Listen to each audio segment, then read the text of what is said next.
जय हिंद दोस्तों, त्यागी trading tips में आपका स्वागत है। दोस्तों, इस वीडियो के अंदर हम बात करने वाले हैं, अचानक आपके शेयर्स के अंदर अच्छी खासी तेजी देखने को मिल रही थी।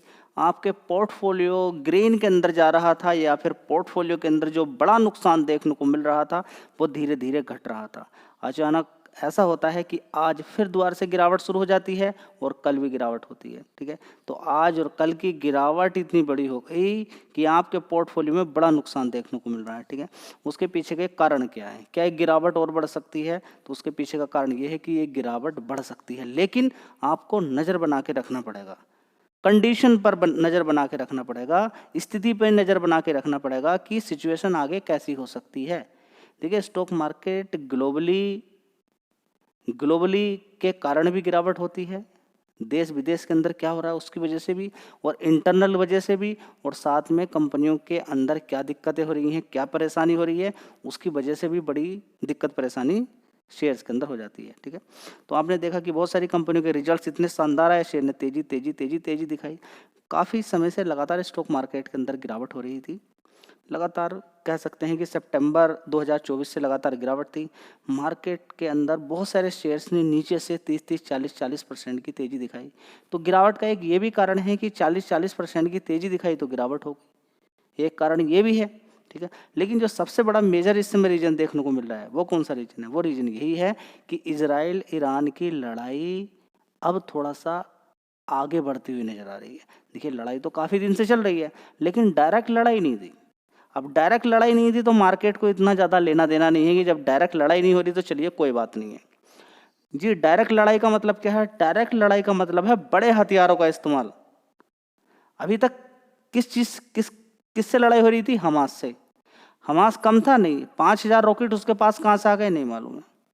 समझिए ना, 5,000 रॉकेट कहाँ से उसके पास आए? देखिए, ईरान पहले से ही ये चाहता है कि इजराइल का काम खत्म हो। अब उसके साथ कितने और लोग मिले हैं नहीं मालूम है। फिलहाल जो डायरेक्ट यहाँ पर निशाने पर आ रहा है वो है ईरान, हमास, हुतीस, हिजबुल्ला, न जाने और कितने सारे ऐसे ग्रुप हैं जिनको बड़ी बड़ी फंडिंग कहाँ से मिल रही है? ईरान की साइड से मिल रही है। अब ईरान को पूरा मालूम है कि इस समय हमारी सिचुएशन जो है और हमें जो दिक्कत परेशानी में जो डाला गया है, ईरान का इसमें बड़ा योगदान है। ठीक है, तो लड़ाई तो वैसे डायरेक्टली पहले से ही ईरान से होनी चाहिए थी, लेकिन हिजबुल्ला से और हमास से ज़बरदस्त लड़ाई हुई। और हमास का तो ये देखिए बहुत बुरा हाल कर दिया गया है, किसके द्वारा? इजराइल के द्वारा। अब यहाँ पर इन दोनों को छोड़ दीजिए, हुतीस को और इजराइल को। हाँ सॉरी, यहाँ पर आप किसको छोड़ेंगे? हुतीस को छोड़ देंगे और हमास को छोड़ देंगे। लेकिन दिक्कत परेशानी क्या है? दिक्कत परेशानी इस समय जो सबसे बड़ी निकल कर आ रही है वो है ईरान की इजराइल की डायरेक्ट लड़ाई। इसका इम्पैक्ट बहुत बुरा देखने को मिल सकता है। ठीक है, अब यहाँ पर क्या है? देखिए, कोई भी कंट्री, अब यहाँ पर एक डर रहता है, जैसे कि इंडिया भी पाकिस्तान के ऊपर पूरे फ्लो के साथ अटैक नहीं करता है। क्यों? एक डर है कि पाकिस्तान के पास परमाणु बम है।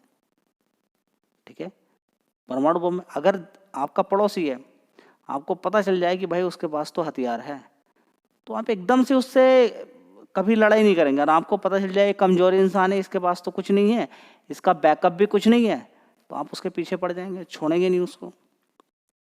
ठीक है, तो अब यहाँ पर ईरान अपनी तैयारी कर रहा था किसके लिए? न्यूक्लियर पावर के लिए, कि न्यूक्लियर पावर एक बार आ जाएगी तो हम बिल्कुल सेफ हैं, इजराइल हमारा कुछ नहीं कर सकता। हम उसको बार बार धमकी दे सकते हैं कि अगर आपने कुछ किया तो फिर हम आपको परमाणु बम से आपका एग्जिस्टेंस ही खत्म कर देंगे। अब यहाँ पे लड़ाई होगी अस्तित्व की। इजराइल करा कि मेरा तो अस्तित्व ही नहीं बचेगा तो मैं क्या करूँगा भाई, हैं? जब मैं बचूंगा ही नहीं तो फिर क्या तरक्की, क्या? पहले तो निपटारा होगा ईरान से, पहले तो निपटारा होगा ईरान से। कर दी 300 स्ट्राइक, एयर स्ट्राइक, और ऐसी ऐसी जगह स्ट्राइक करेगी। एक मीटिंग चल रही थी ज़बरदस्त वैज्ञानिकों के बीच में न्यूक्लियर पावर को लेकर। ऐसे जो वैज्ञानिक न्यूक्लियर पावर में सपोर्ट कर रहे थे उनके घरों को उड़ा दिया, उनके ऑफिस को उड़ा दिया। ठीक है, बहुत सारे लोगों को मार दिया जो साइंटिस्ट थे। ठीक है, तो समझिए कि इजराइल क्या कुछ कर सकता है। इजराइल दिखा रहा है कि मेरी पावर क्या है और मैं क्या कुछ कर सकता हूँ, और हकीकत में पहले बहुत सारा हमास का जो चीफ था उसको उड़ा दिया। ठीक है, तो बड़े बड़े लोगों को इजराइल ने उड़ाया है और वो अभी भी दिखा रहा है। अब डायरेक्ट लड़ाई ईरान से चल रही है, ठीक है। तो इतनी बड़ी स्ट्राइक हुई, ठीक है, जिसके अंदर बहुत सारे लोगों की मौत हुई है, जो कि बहुत ही ज़्यादा कह सकते हैं कि न्यूक्लियर पावर से रिलेटेड लोग थे। और कहाँ कहाँ पर अटैक हुआ है? देखिए, अटैक जहाँ पर न्यूक्लियर पावर का प्रोसेसिंग हो रही है, जहाँ पर उसको बनाया जा रहा है, न्यूक्लियर पावर के टेस्टिंग सेंटर को उड़ा दिया, ठीक है। और क्या बोला जा रहा है कि हम छोड़ेंगे नहीं है, जहाँ जहाँ पर भी न्यूक्लियर पावर से रिलेटेड काम काज चलता हुआ नजर आएगा वहाँ पर हम अटैक करेंगे। और इसी तरीके से इतने सारे अटैक हुए, वो रिलेटेड सबसे ज़्यादा कहाँ के थे? जहाँ से एयर स्ट्राइक हो सकती थी, किसके द्वारा? ईरान के द्वारा इजराइल पर, ठीक है। तो न्यूक्लियर पावर बिल्कुल भी चाहता नहीं है कि वहाँ पर किसी तरह की कोई भी टेस्टिंग हो न्यूक्लियर पावर को लेकर, ठीक है। अब न्यूक्लियर पावर के बिना ईरान कमज़ोर है, यानी कि इजराइल का ये मानना है कि और सारे हथियारों का हम मुकाबला कर लेंगे, लेकिन न्यूक्लियर पावर का नहीं कर सकते, क्योंकि न्यूक्लियर पावर का सामना करना ही बड़ा मुश्किल है। क्योंकि अगर उसको आसमान में भी उड़ाया गया तब भी उसका इतना बड़ा इम्पैक्ट पड़ेगा कि बहुत सारी चीज़ें गायब हो जाएंगी, पिघल जाएंगी, ठीक है। तो ये बात आपकी समझ में आ गई है कि अगर न्यूक्लियर पावर गिरा किसी भी कंट्री पर तो समझिए कि उसका तो बड़ा बुरा दिक्कत हो जाएगी, न जाने कितने साल ख़त्म हो जाएंगे, उसके आने वाले 50 साल तक भी उभर नहीं पाएगा, ठीक है। बदले में क्या किया? बदले में ईरान ने भी इजराइल पर 100 ड्रोन से अटैक किया है, ठीक है। तो अटैक्स तो पहले से ही चल रहे हैं, लेकिन अब ये लड़ाई जो, अब देखिए खतरा मार्केट को क्या यहाँ पर लग रहा है, अभी जो खतरा हुआ है ये है डायरेक्ट लड़ाई का। अब वो भी लड़ाई यहाँ पर एस्केलेट हो सकती है और ज़्यादा बढ़ सकती है। मोहम्मद बाघेरी की मौत हो चुकी है, जो कि चीफ थे किसके? स्टाफ ऑफ IRGC के, ठीक है। तो बहुत बड़ी खबर यहाँ पर देखने को मिल रही है कि जो ईरान की मिलिट्री पर भी डायरेक्ट अटैक होते हुए नजर आ रहे हैं, ठीक है। तो अब ओवरऑल मिला के ये सारा का सारा चीज़ अगर हम देखते हैं तो अब ये एक युद्ध को आगे की तरफ बढ़ा रहे हैं। दोस्तों, यहाँ पर कितना सही है कितना गलत है, यहाँ पर आप देख सकते हैं कि इजराइल मिलिट्री सेज की लॉन्च किए गए हैं 100 ड्रोन एट देयर कंट्रीज, उनके कंट्री पे 100 ड्रोन से अटैक किया गया है, ठीक है। तो अब ये अटैक चलता रहेगा, तो अब ये आगे क्या होगा आप समझ सकते हैं। तो ईरान ने लॉन्च किए हैं 100 अटैक्स, ठीक है, at Israel in response missile attack, ठीक है। तो ये बात आपको समझ में जानी चाहिए कि बहुत ज़्यादा इस समय सिचुएशन ख़राब सी चल रही है।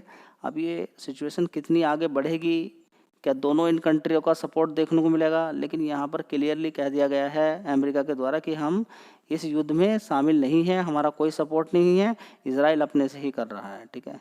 तो आगे देखते हैं क्या होता है। फिलहाल अगर ये युद्ध बड़ा होता है तो आपके शेयर पर इस चीज़ का असर देखने को मिल सकता है। दोस्तों, जैसे ही लड़ाई कहीं पर शुरू हो जाती है, वैसे तो बात करें यहाँ पर इस समय ऑलरेडी काफ़ी बड़ी तेज़ी दिखा चुके हैं डिफेंस वाले शेयर्स, लेकिन आज भी देखेंगे आइडिया फोर्स टेक्नोलॉजी के अंदर यहाँ पर आप देख सकते हैं कि बड़ी तेज़ी यहाँ पर देखने को मिल रही है, ठीक है। इंडिया के अंदर भी आप देखेंगे कि इजराइल ईरान मिलकर बहुत बड़ा प्रोडक्शन करते हैं, ठीक है। इसी के साथ रूस भी बहुत बड़ा प्रोडक्शन यहाँ पर करते हैं, किसको लेकर? डिफेंस प्रोडक्ट को लेकर, ठीक है। चलिए